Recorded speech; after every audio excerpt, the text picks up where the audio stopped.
TIAA started over 100 years ago to ensure teachers could retire with dignity. That core purpose remains the cornerstone of who we are and what we do today.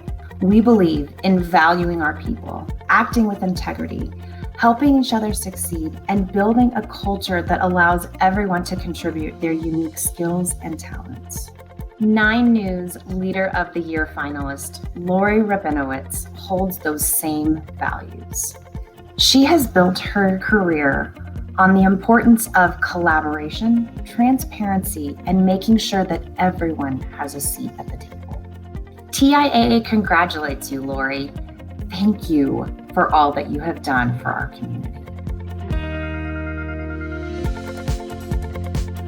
One of the greatest opportunities that I have had in my life and continue to have is to get to hear people's stories and understand their narratives through their lens. Lorii just has always been that kind of person that she really wants to learn about where people come from. I grew up in a community in Albuquerque, a multicultural community where the majority of my cultural influences were different than those into which I was born.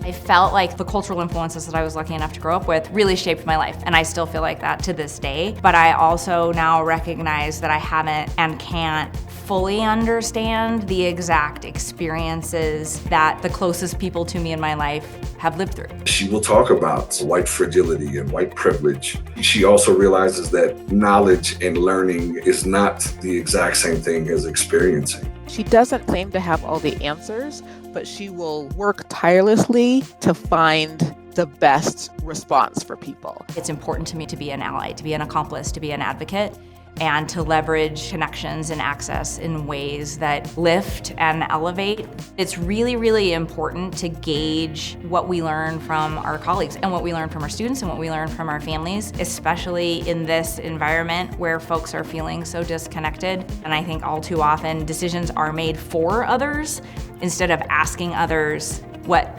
they think and what they would like to see done, and then actually doing that and taking that feedback. She uses her privilege, and she's very intentional about that when she sits at those tables, she brings the community with her.